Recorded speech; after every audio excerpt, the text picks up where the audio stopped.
Good afternoon, Syracuse, and welcome to this special Mayfest episode of Juice and Java. I'm Nicole Dementri. And I'm Connor Federico. We're here with the members of University Union with all the information about this year's Mayfest lineup. And we're also here with the collaboration directors from UU to break down what other activities we can expect on the big day. I'm Rebecca Castor. And I'm Noah Eagle. This special episode of Juice and Java starts right now.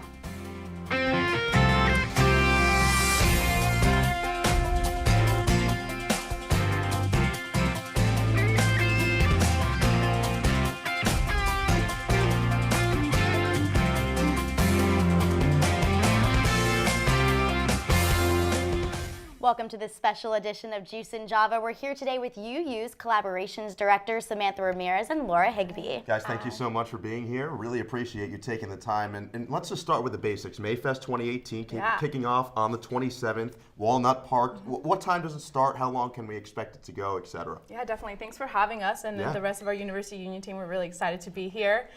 So Mayfest will start at 1 o'clock, so that's when the gates open, and it'll run to about 6 o'clock p.m. All right, so how do we get our tickets? Yeah. So admission is free for every Syracuse University student with their SUID, but if you have a guest visiting for the weekend and for Syracuse Law student and Syracuse grad students, tickets will go on sale on April 17th at 9 a.m. at the Shine box office, and just like last year, tickets will be $23.50. You know, this is a huge event. Every year, students wait for Mayfest. How long have you guys in UU been planning this? Because this is a lot that goes into it. So how long is this taking? Yeah, there are quite a few moving pieces, but the process does start right about after Christmas break. Cool. So you enjoy the Christmas season, and then right off the bat, we're getting into the gist of Mayfest, right? Nice exactly. Sure. Quite the gift. So now that we know how long everything will be going on, let's take a look at some other events that are part of the day. These all look super cool.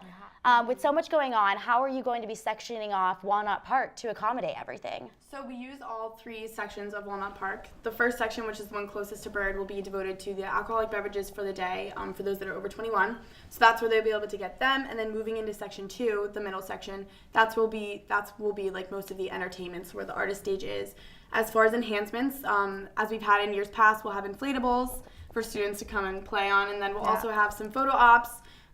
With the inclusion of student art, which is something that we really wanted to get shown at Mayfest this year. So there'll be some photo opportunities as well as some printable takeaways, which have a branded Mayfest border, which is fun for students. And then back by popular demand is the silent disco. That will be in section 2. And I want to hear a little bit more about the silent disco because it seems like an oxymoron Huge to me. fan. Yeah, I know we had it last year, but to recap, how does that exactly work, a silent disco? Yeah, so silent disco is, again, as Laura said, back by popular demand. So what students do is it's a tent in section 2, as Laura touched on already. So students go, hand their IDs to the staff member. They're then given a pair of headphones and go over the head. There's 3 channels on each pair of headphones. So the first channel will be a throwbacks, because who doesn't love a good throwback?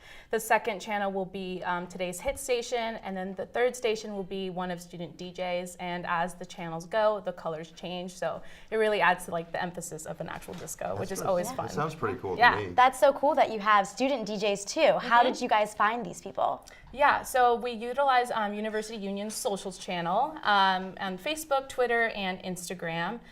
So we put out a kind of a graphic, and it says just submit a 30-minute set. It could be anywhere from a SoundCloud playlist to a playlist you have on Spotify or Apple Music. And we go through, and Laura and I sit down and we kind of put down the headphones, and we're okay, we listen to about 15 minutes of each set, and we really try to cater to a wide array of genres just so that it'll please the most people in attendance that day. Yeah, well, definitely looking forward to that. Me too. Yeah, should be fun. Oh, do we want to announce the names? Yes. Yeah, go ahead. So the student DJs this year are going to be Kari Brandes, Culture Clash, which is the DJ duo, Nick Hoffman, and then Ryan French. Yeah. Awesome. All right, thanks guys so much. Shout We're out to totally them. looking forward to it. And we'll have more from Samantha and Laura, but before that, the moment you've all been waiting for, who's performing at Mayfest 2018? Connor and Nicole, take it away. All right, thanks, guys. We are here with the Mayfest directors, Jenna Batson and Catherine Howard, with the huge announcement we've all been waiting for. Thank you guys so much for being here. And without further ado, let's look at this year's Mayfest lineup. Who's playing? So we're really excited to say that we have Quinn 92 headlining our show.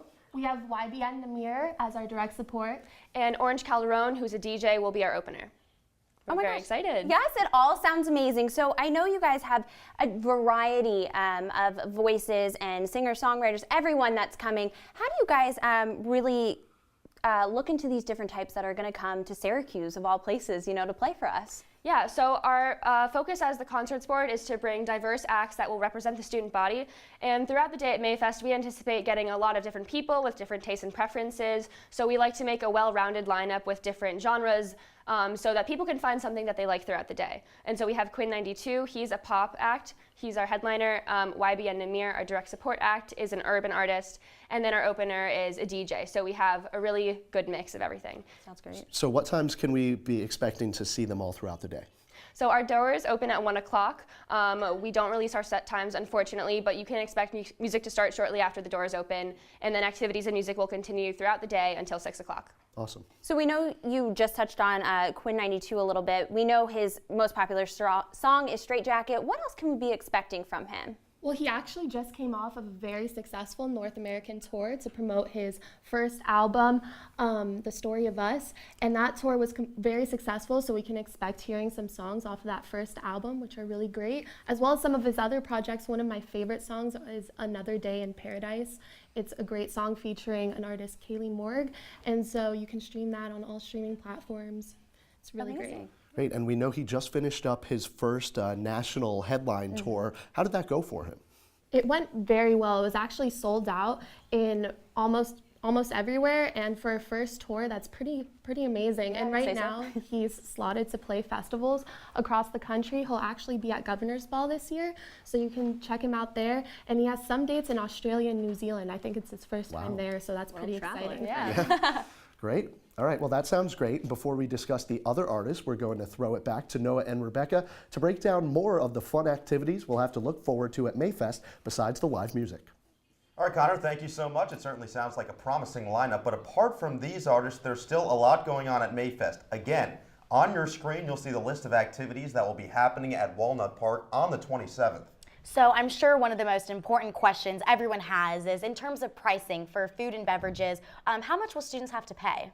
So Mayfest is actually a Syracuse University event. On our end, University Union provides the activities and entertainment for the day. So as there have been in the past, there will be free food for students that are at the event, which the university has made a point to enhance this year with the addition of food trucks and more diverse options of food that students can get during the day.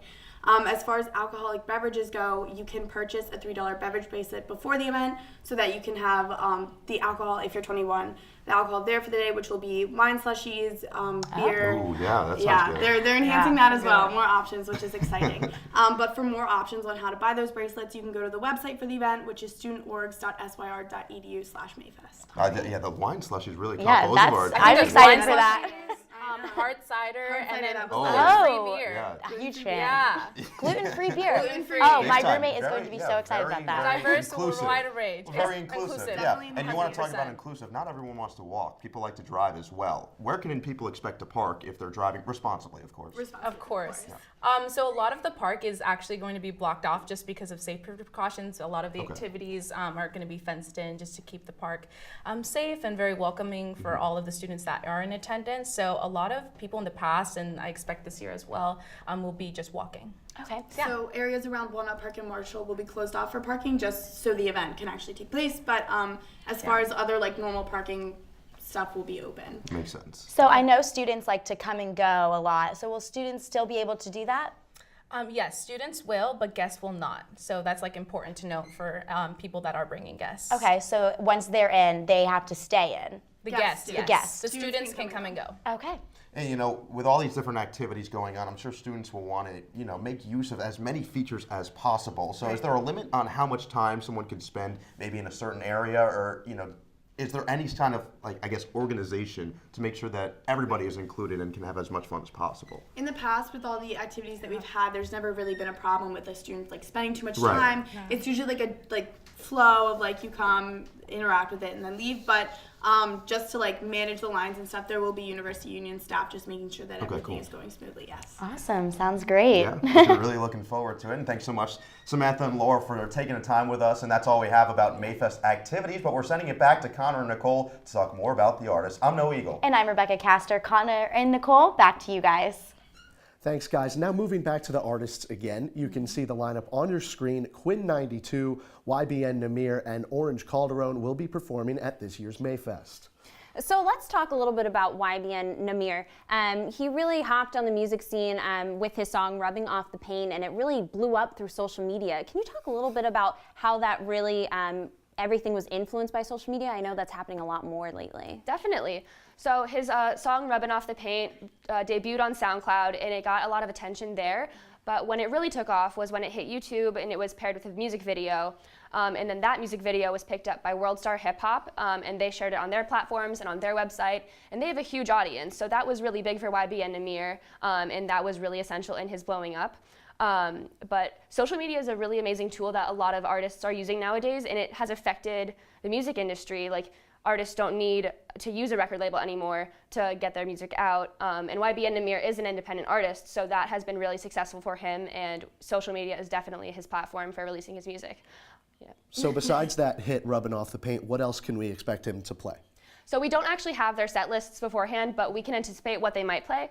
YBN Namir hasn't ever released an album or a full EP because he's still an emerging artist, but he has a lot of popular singles that we can expect to hear. Definitely Rubbing Off the Paint. The Race is another big one. And then today, he actually just was featured on a song with G-Eazy. It dropped today. It's called 1942. Wow. Yeah, so That's awesome. Yeah, it's G-Eazy featuring Yo Gotti and YBN Namir. So I think this will be really huge for him because he's gaining all of that exposure to G-Eazy's fans that he might not have gotten otherwise. So this will be really big for his clout. Oh, so moving into people that love DJs, Orange Calderon is coming. A lot of people might not know who she is. How did you guys find her and get her to come here to Syracuse? Yeah.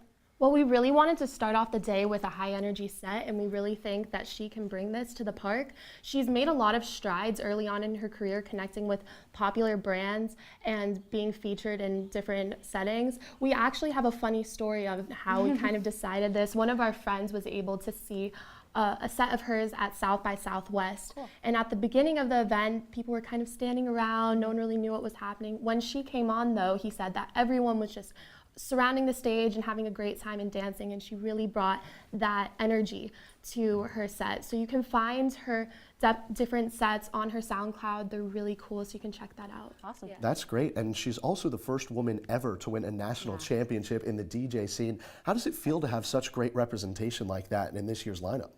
It's awesome. I mean, we're so excited to have such a successful DJ. It's great that she's a female DJ, but like that shouldn't define her. She's a great DJ, but it's just amazing that we have her. We're really excited. We think she'll have an energetic set. We want to start the day off high. Yeah, and I think that she'll bring that. Actually, I know that she'll bring that. She's going to have a great set, and we're really excited to have her as part of the lineup. Between that and the wine slushies, it's going to be a time. Yes. Oh yeah. All right, well, that's all we have for us today. Thank you so much for Thank your you so time. We really much. appreciate it.